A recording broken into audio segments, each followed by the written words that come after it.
What's up, bros? The NHL season is starting next week, and today we'll talk about investing into hockey cards for the 22-23 campaign. Let me start by pointing out that I'm not a certified financial advisor, and this is not a formal investment advice. Importantly, given that sports cards are an alternative asset class, not more than 5% of your wealth should be invested into sports cards. What are my qualifications to talk about this topic? Well, I'm a finance professor by my trade, and I have consulted extensively asset management firms in North America, Europe, and Asia. I've also been collecting sports cards and hockey cards in particular for over 25 years without any interruptions. For starters, the hockey card market is lagging somewhat behind other major sports card markets, so prices will continue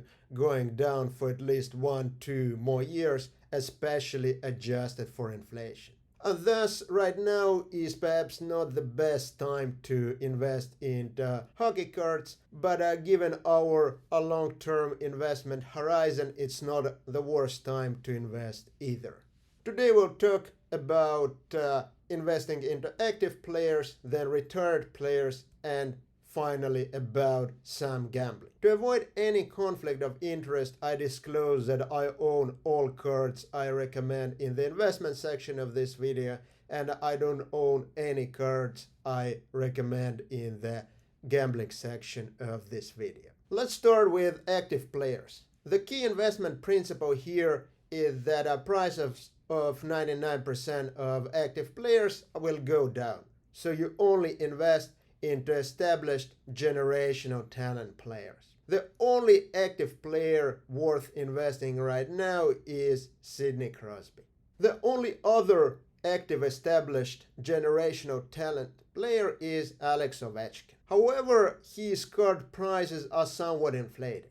And this is because him beating the Gretzky's goal record is already priced in. I think he is likely to beat the Gretzky's record, but at the same time, most likely what will happen after that is the so-called Patrick Mahomes effect. A huge amount of people invested into Patrick Mahomes, and after he won the Super Bowl, all of them rushed to sell, and prices dropped 10-20% for the next 2 to 3 months. Thus, most likely you'll be able to buy Ovechkin cards cheaper, at least adjusted for inflation, in the future, regardless of whether he will break the Gretzky's goal record or not. There are two other active players which are generational talents but are not yet established in terms of their achievements. These two players are Connor McDavid and Austin Matthews. I do not recommend investing into these players. Multiple cups are priced in, and it's challenging, very challenging to win cups when your number one D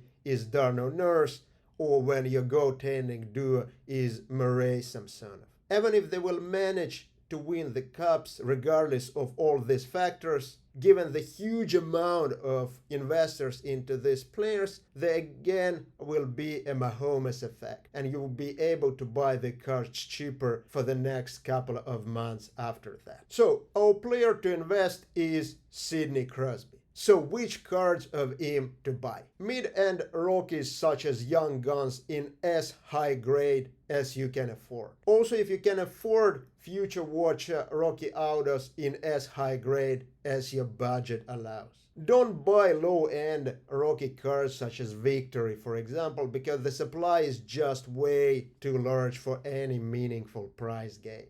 Also, don't buy high-end rookie cards such as, for example, the Cup rookies, because the price manipulation in these cards is just insane, and you are likely to become a victim of it. Also, avoid any non-rookie cards. Just too much supply for any meaningful price gains. Now to retired players. Here there are several options. The main player is of course Wayne Gretzky, the only hockey player which has a wide recognition outside the hockey world. Which Gretzky cards to buy?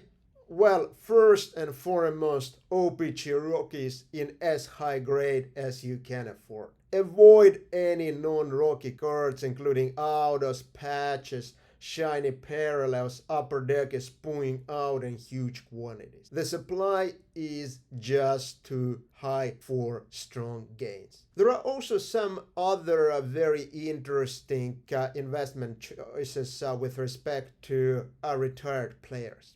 For example, hard triple autos of Gretzky, Orr, and Howe, or hard quadruple autos of Gretzky, Orr, Howe, and Lemieux from early 2000s upper deck sets such as SP, Sign of the Time autos are a very nice investment opportunity, and these autos have clearly been drying over time.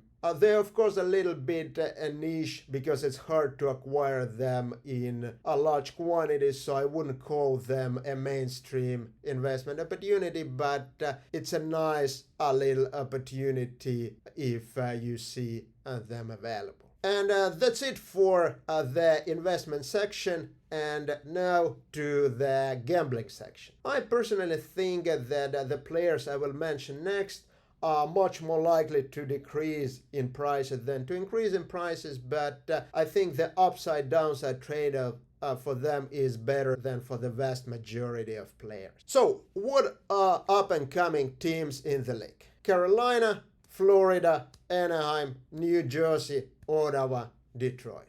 Obvious choices. First, Carolina, Florida, and Anaheim are terrible southern hockey markets, and their players do not historically sell well over long horizons, so we will avoid them. Just as an example, consider Trevor Zegras, one of the most talented players on these teams. Young gun prices currently around $60.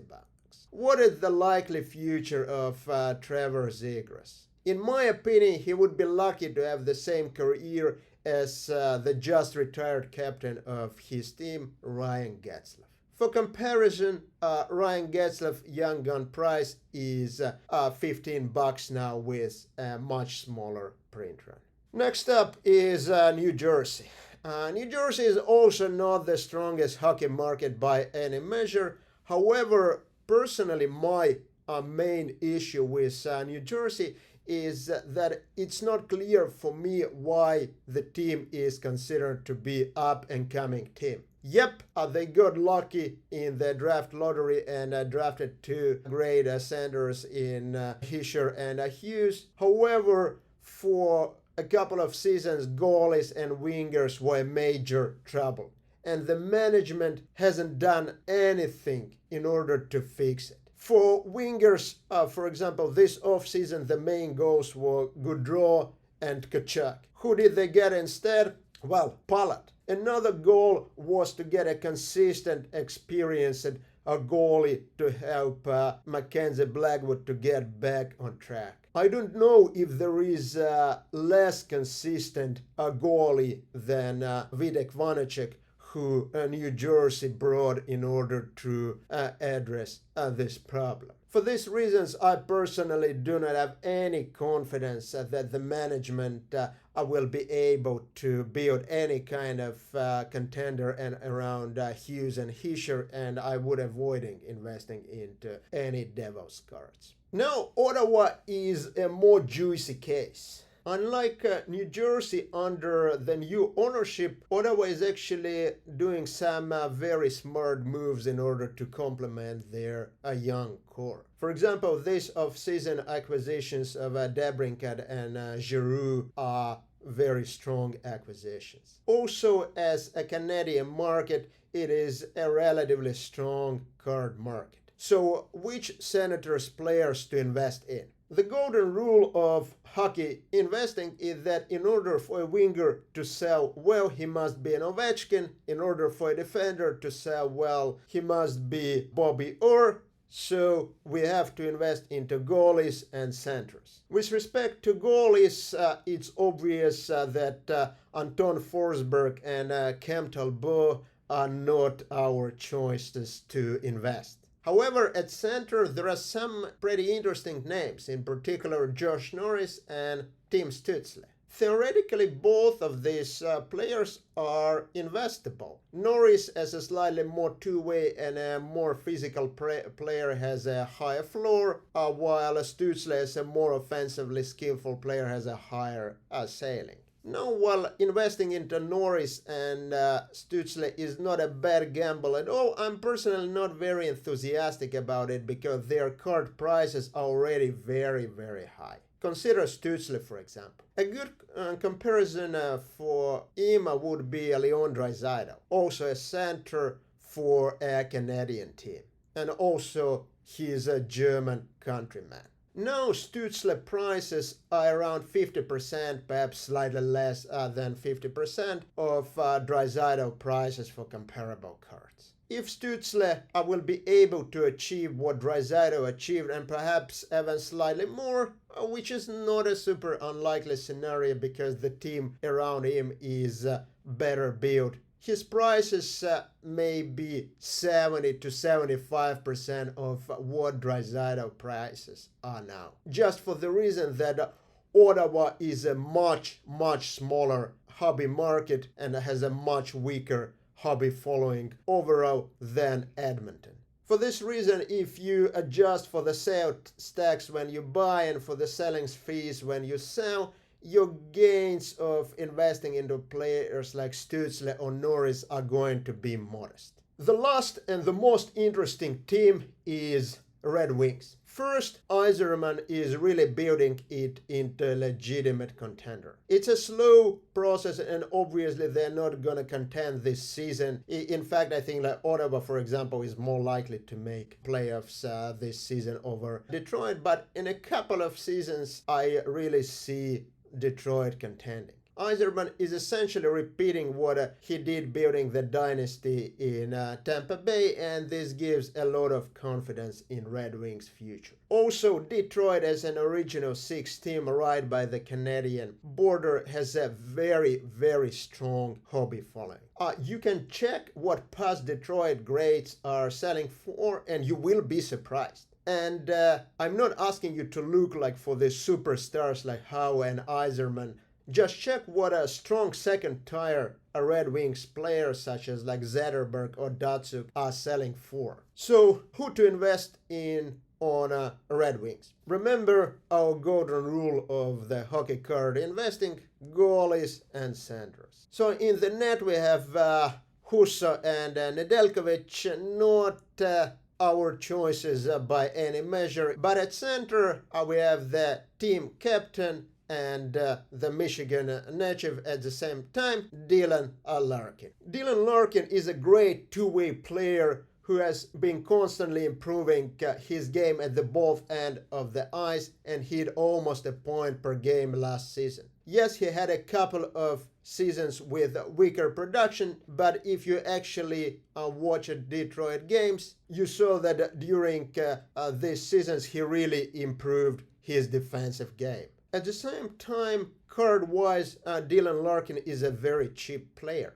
And this is likely because Detroit has sucked deeply for the whole duration of his career, and so it was flying under the radar of a lot of people, especially as more of a two-way center. This will obviously change when Red Wings will start making playoffs and hopefully contend. And there is tons of rooms for Larkin cards to grow. Right now, if you look for comparable cards, Dylan Larkin prices are 7 to 10 times less than, for instance, Datsuk prices. Of course, it's not super likely that Larkin will have a career Datsuk had, but if Detroit will actually start to contend, he has many advantages over Datsuk. He is a team captain, he is an American player, he is a Michigan native, so I could easily imagine that in that case he will sell for a third or a half of what Datsuk sells for. Which Larkin cards to buy? Again, mid-end rookies such as Young Guns and Future Watch Autos in as high grade as you can afford. Larkin's high-end stuff, such as for example Cup Rockies, are also not impossibly expensive, but I would personally not prefer to gamble with the high-end stuff.